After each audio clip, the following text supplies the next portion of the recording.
At Pana Community Hospital, we understand that athletes need to be in top condition both on and off the field. Hi, I'm Caitlin Wiederman. After having surgery on both of my knees, I didn't know if I would play sports again. The physical therapy team at Pana Community Hospital gave me intense therapy and sports enhancement training that has kept me competitive in 4 sports.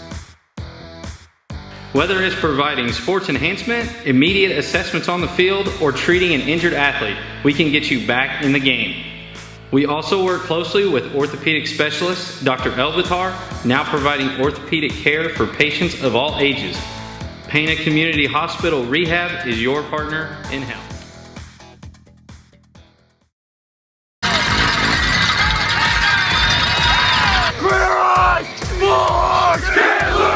I thought you guys had a really fast start.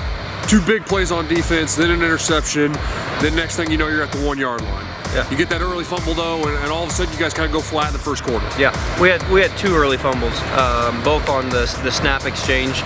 One just went to the right side of Beeson, and the other one was with him and Harbor in the backfield. And you know, we told our kids after this game that the next 2 weeks are going to be really tough games for us, and if we start out that way, we could end up looking at our first loss of the season.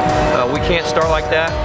We did start off fast, but when we're at the 1-yard line, we expect our guys to punch the ball in the end zone, and we didn't do that tonight.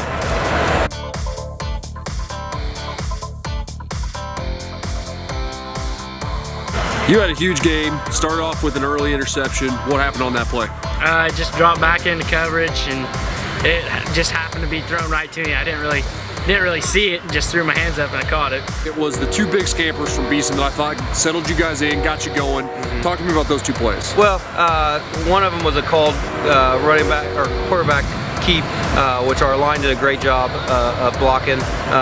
You know, and Beeson again, you know, he didn't really have the best of nights tonight with his passing game.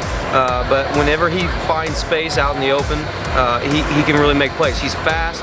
He makes people miss tackles, and you know, he's an extra running back for us in that spread offense. Well, I was really struggling with my passing in that first run. I was pretty upset with myself, so I thought I was gonna hit someone as hard as I could, and just ran. It was really the spark that kind of got you guys going. You settled into your rhythm after that. The offense started clicking, looked a lot better. What do you think that was? Well, after I hit that kid, I calmed down. I just I let go of everything and focused on what I was doing and just read the defense. Beeson's big hit and even bigger run set up Pana's first touchdown of the night, where Jack Clark ran into a wall but just kept on churning. Look at that pile move. Talk about a scrum.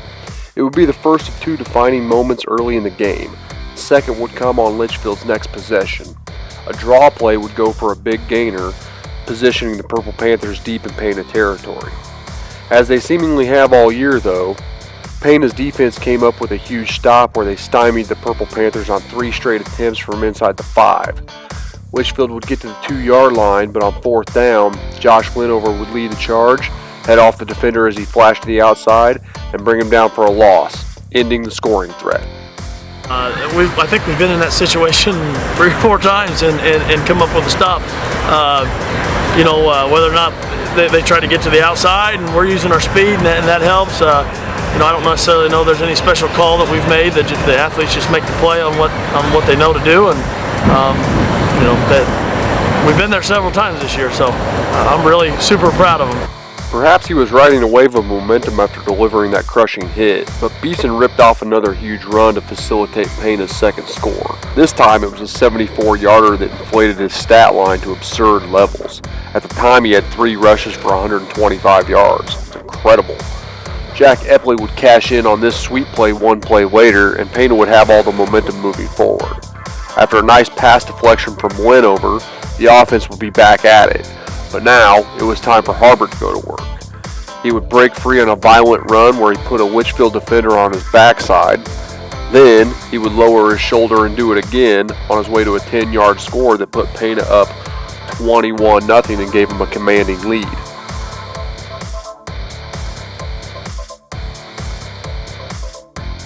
Harbor was only getting warmed up with that first one, though.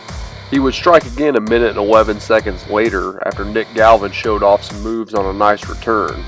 It was his second score of the night, also from 10 yards, but it wouldn't be his last.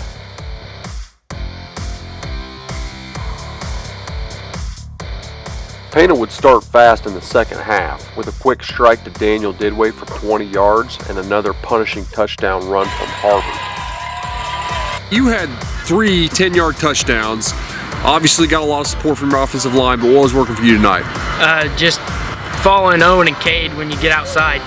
They do a really good job getting outside, and you can just stay right behind them.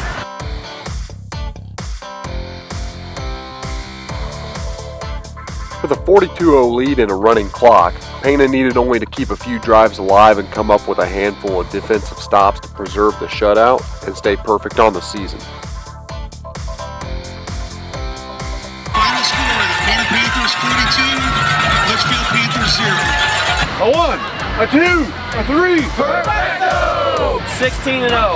That our team in the conference in the last 2 years. That is a big deal. But again, 18-0 is much, much better, right? All right, here we go. Let's get it! 1, 2, 3, boom! How big is it to be undefeated going into Vandalia week? It's pretty big for us, and we just need to come into this week prepared, keep focused, and just keep on doing what we do. It's just a lot of momentum. We got to come out. We got to practice hard. We really need this win. We want to go 9-0.